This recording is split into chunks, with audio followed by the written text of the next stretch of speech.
ओम नमो भगवते वासुदेवाय नमः। नमस्कार बंधुगण आपण मानकु आम यूट्यूब चैनल को स्वागत।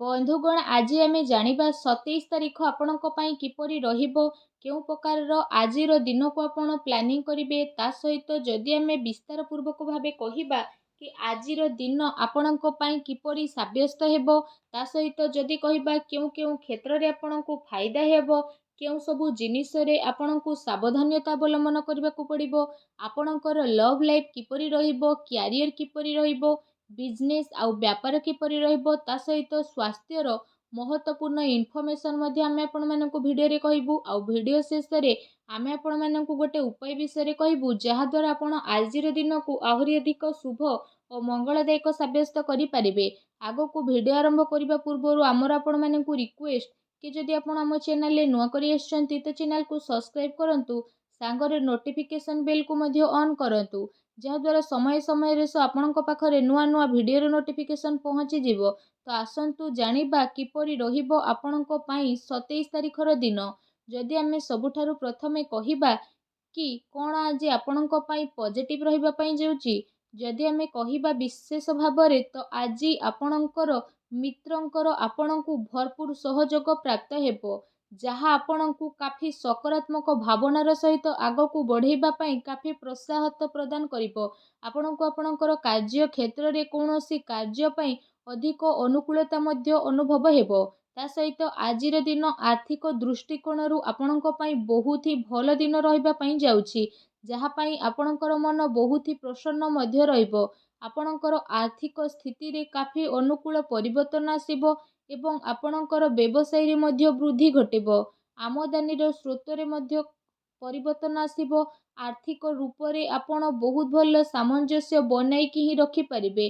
ता सहित आपणकर साक्षात आपणकर मामा आ माउसी घर पक्षक ठारू होई मध्य पारे, जहांक सह मिसिकी आपणकु काफी खुशी अनुभव हेबो एवं तांकु आपण आपणकर कोनोसी कार्य रे सहाय्य मध्य प्रदान करिवे।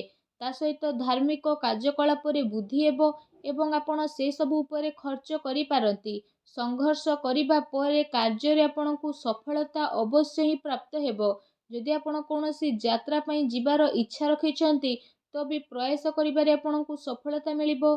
जदि आपण कार्य क्षेत्र रे निजर परिश्रम जारी रखुछंती तो तार शुभ फल मध्य आपणकु अवश्य ही प्राप्त हेबो। एहा सहित जदि कहिबा एहा आपण मानिकी ही चलंतु कि ए दिन आपणक पई पूर्ण रूप रे आपणक पई ही रहिछि, बास आपणकु आपणकर भल प्रदर्शन प्रत्येक क्षेत्र रे देबा पई पड़िबो। तेबे आपण तार परिणाम स्वरूप जदि कहिबा प्राप्त हेउथबा सब सुख को बहुत भल भाबरे भोग करि परिबे। आउ एहा द्वारा आपणकर मनोबल मध्य बनि जिवो, जो कारण पई आपण काफी उत्साह रे रहिबे एवं आपण आपणक ऊर्जा बल रे सबु प्रॉब्लम को फेस मध्य करि नेबे। ता सहित से सब उपरे आपणकु सफलता मध्य प्राप्त हेबो, जो कारण पई आपणक खुशी पूरा दुई गुणा हेबो एवं आपणक दिन बहुत ही आनंद रे कटिबो। आसंतु जानिबा जे आपणक पई कोन नेगेटिव रहिबो। फ्रेंड्स, आज आपणक पई आवश्यक रहिबो कि आपण कोनोसी भी निर्णय को नेबा पूर्वरु निजर पूरा टाइम नियंतु आ भाबी चिंती कि समस्यार उत्तर बाहर करंतु। आ समस्यार उत्तर बाहर करबा पई पर्याप्त संशोधन को जुटई रखंतु। पारिवारिक जीवन रे आज चिंतार वृद्धि मध्य आपणकर होई पारे। जदि आपण समस्त को साथी रे नेकी चलिबे तो समस्या धीरे धीरे आपणकर काबू रे आसीबो। एहा सहित जदि कहिबा पैसा लेन देन रे आपणको सावधान रखिबार अति आवश्यकता रहिछि, तथा कौनसी अन्य व्यक्ति को धन देबा आपणको पई नुकसानदायक मध्य होई पारे। कौनसी मानसिक अशांति तथा चिंतापूर्ण स्थिति मध्य आपणकर आसी पारे। सेथिपई कौनसी भी प्रकारर ठोस निर्णय नेबा पूर्वरु आपणको केते थर भाबी चिंती कार्य करिबार अति आवश्यकता रहिछि। एहा आपणको पई काफी फायदामान भरा साब्यस्त हेबो। ता सहित जदि कहिबा क्रोध उपरे नियंत्रण एवं वाणी उपरे आज संयमता रखिबार अति आवश्यकता रहिछि, अन्यथा विवादर स्थिति मध्य बनिबो। पारिवारिक माहौल आपणकर अनुकूल रहिबो, किंतु ध्यान दियंतु कि आपणक कथारे काहाको आघात न पहुंचू। एहा सहित जदि कहिबा आपण परिवार को जोड़ी की रखिबा पई चाहुछंती तो आपणको आपणक जीवन रे किछि समझौता को नेबा को पड़िबो, अन्यथा स्थिति आपणकर नियंत्रण रु बाहर को मध्य जाई पारे। ଆପଣଙ୍କୁ ପରିବାର ଲୋକଙ୍କ ସହିତ ଧନ ସମ୍ବନ୍ଧିତ ସମସ୍ୟାକୁ ସୁଲଝେଇବା ପାଇଁ ମଧ୍ୟ ପଡ଼ିପାରେ। ଆଉ ନିଜେ ନିଜେ ଅଧିକ ରୂପରେ ଯୋଗଦାନ କରିବା ପାଇଁ ମଧ୍ୟ ପ୍ରସ୍ତୁତ ରହିବା ପାଇଁ ପଡ଼ିବ। ତା ସହିତ ଯଦି ଆମେ ବିଶେଷ ଭାବରେ କହିବା ଉଚ୍ଚ ଶିକ୍ଷା ପାଇଁ ପ୍ରୟାସରତ ବ୍ୟକ୍ତିବିଶେଷଙ୍କୁ ଟିକେ ଆଉ ଅଧିକ ପ୍ରୟାସ କରିବା ପାଇଁ ପଡ଼ିବ ତଥା ପ୍ରତୀକ୍ଷା ମଧ୍ୟ କରିବାକୁ ପଡ଼ିବ। କାରଣ ଏବେ ଆପଣଙ୍କ ପାଇଁ ଏତେ ଭଲ ଅବସର ଦେଖା ଦେଉନାହିଁ।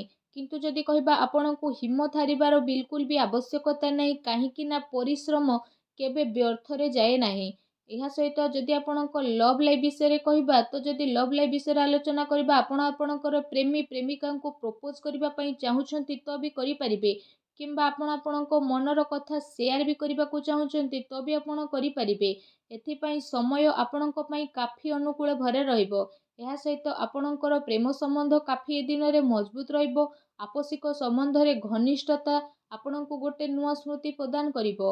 ଜୀବନ ସାଥୀଙ୍କର ଆଜି ଆପଣଙ୍କୁ ପୂର୍ଣ୍ଣ ସହଯୋଗ ମିଳିବ। ତା ସହିତ ଯଦି କହିବା ବିବାହିତ ଜାତକଙ୍କ ପାଇଁ ମଧ୍ୟ ଆଜିର ଦିନ ବହୁତ ହି ଭଲ ଦିନ ରହିବାକୁ ଯାଉଛି। ଆଜିର ଦିନ ଆପଣଙ୍କ ପ୍ରେମ ଜୀବନ ଦୃଷ୍ଟିରୁ ବହୁତ ଭଲ ଦିନ ମଧ୍ୟ ରହିବ। ତା ସହିତ ଯଦି କହିବା ଆଜି ଆପଣଙ୍କ ବ୍ୟବସାୟିକ କ୍ୟାରିୟର ବିଷୟରେ, ତ ବ୍ୟବସାୟିକ ଧନ୍ଦାରେ ଆଜି ଆପଣ ଆର୍ଥିକ ଲାଭ ଏବଂ ଚାକିରିରେ ଲାଭ ପ୍ରାପ୍ତିର ଅନେକ ହିଁ ଯୋଗ ବନୁଅଛି। ଗ୍ରହ ନକ୍ଷତ୍ରଙ୍କର ଅନୁକୂଳତା କାରଣରୁ ଆକସ୍ମିକ ଧନ ଲାଭର ଆଜି ଆପଣଙ୍କ ପାଇଁ ଅନେକ ହିଁ ଯୋଗ ବନୁଛି। ତା ସହିତ ଆପଣଙ୍କୁ ପଇସା ନେଣ ଦେଣରେ ମଧ୍ୟ ଅଧିକ ଫାଇଦା ହେବ। ଅଟକିଥିବା ସବୁ କାର୍ଯ୍ୟ ଆପଣଙ୍କର ପୂର୍ଣ୍ଣ ହେବ ଏବଂ ଧନ ଲାଭର ଭଲ ସ୍ଥିତି ମଧ୍ୟ ରହିବ, ଯାହା ପାଇଁ ଆପଣଙ୍କ ମନ ବହୁତ ହି ପ୍ରସନ୍ନ ରହିବ। ଏହା ସହିତ ବ୍ୟାପାର ବିସ୍ତାରର ଆପଣ ନୂଆ ଯୋଜନା ବନେଇବେ। ବ୍ୟାପାରକୁ ନେଇକି ଆଜି ଆପଣ କୌଣସି ଯାତ୍ରା ଉପରେ ମଧ୍ୟ ଯାଇପାରନ୍ତି, ଯାହା ଆପଣଙ୍କ ପାଇଁ କାଫି ଲାଭଦାୟକ ଭରା ସିଦ୍ଧ ହେବ। ଏହା ସହିତ ଆଜି ଆପଣ ପ୍ରପର୍ଟିରେ ନିବେଶ ମଧ୍ୟ କରିବେ, ଯାହା ଭବିଷ୍ୟତରେ ଯାଇକି ଆପଣଙ୍କ ପାଇଁ କି କାଫି ଲାଭଦାୟକ ଭରା ସିଦ୍ଧ ହେବ। ଚାକିରି ପେଶା ବ୍ୟକ୍ତିବିଶେଷଙ୍କୁ ମଧ୍ୟ ଆଜିର ଦିନ ବହୁତ ହି ଭଲ ଦିନ ରହିବାକୁ ଯାଉଛି। ଫ୍ରେଣ୍ଡସ୍, ଆସନ୍ତୁ ଜାଣିବା ଆଜି ଆପଣଙ୍କର ସ୍ୱାସ୍ଥ୍ୟ କିପରି ରହିବ। ବୁଦ୍ଧିମାନିର ସହ ଆପଣ ଊର୍ଜା ଶକ୍ତିର ପ୍ରୟୋଗ କରିବେ, ତେବେ ଆପଣଙ୍କୁ ଶାରୀରିକ ରୂପରେ କେହି ଯେମିତି ପ୍ରୋବ୍ଲେମରେ ନ କରିବେ। ତା ସହିତ ଆପଣଙ୍କ ଜୀବନ କାଫି ଖୁସି ଭରା ମଧ୍ୟ ରହିବ। ଏହା ସହିତ ଯଦି ଆପଣଙ୍କର ବୟସ ଅଧିକ, ତ ସମ୍ଭବ ଏହା କି ଆପଣଙ୍କୁ କୌଣସି ଶାରୀରିକ ମାମଲାରେ ଅଧିକ ନିୟମିତ ରଖିବାର ବିଶେଷ ଭାବରେ ଆବଶ୍ୟକତା ରହିଛି, ଯାହା ପାଇଁ ଯଦି କହିବା ଆପଣଙ୍କୁ କିଛି ଯୋଗର ସାହାଯ୍ୟ ନେବାକୁ ପଡ଼ିପାରେ। ତା ସହିତ ଯଦି କହିବା ଆପଣଙ୍କୁ ଆପଣଙ୍କର ଖାଦ୍ୟ ପାନ ଉପରେ ବିଶେଷ ରୂପରେ ଧ୍ୟାନ ଦେବାର ଅତି ଆବଶ୍ୟକତା ରହିଛି। ଏହା ସହିତ ଯଦି କହିବା ନିଜର ସ୍ୱାସ୍ଥ୍ୟକୁ ଆହୁରି ଅଧିକ ଭଲ ରଖିବା ପାଇଁ ଆପଣ ପ୍ରତ୍ୟେକ ଦିନ ଯୋଗ କରନ୍ତୁ, ବ୍ୟାୟାମ କରନ୍ତୁ ଏବଂ ସୁସ୍ଥ ରୁହନ୍ତୁ। ଆସନ୍ତୁ ଜାଣିବା ଆଜି ଆପଣଙ୍କ ପାଇଁ କ'ଣ ବିଶେଷ ଉପାୟ ରହିଛି। ଆଜି ଆପଣ ସ୍ନାନ ଆଦି କରିସାରିବା ପରେ ନିଜର ଶ୍ରଦ୍ଧା ଅନୁସାରେ, ନିଜର ସାମର୍ଥ୍ୟ ଅନୁସାରେ ଆପଣ ଯଦି କହିବା ଛୋଟ ପିଲାଙ୍କୁ ଚକୋଲେଟ୍ ଦିଅନ୍ତୁ, ତା ସହିତ ପାରାଙ୍କୁ ଦାନ ଖାଇବାକୁ ଦିଅନ୍ତୁ। ଏହା ଦ୍ୱାରା ସବୁ ନକାରାତ୍ମକ ଶକ୍ତିର ବିନାଶ ହେବ, ଶୁଭ ଫଳ ଆପଣଙ୍କୁ ପ୍ରାପ୍ତ ହେବ। ଭିଡ଼ିଓ କେମିତି ଲାଗିଲା କମେଣ୍ଟ କରିକି ଜଣାନ୍ତୁ। ଚ୍ୟାନେଲରେ ନୂଆ ଆସିଥିଲେ ଚ୍ୟାନେଲକୁ ସବସ୍କ୍ରାଇବ୍ କରନ୍ତୁ। ଧନ୍ୟବାଦ।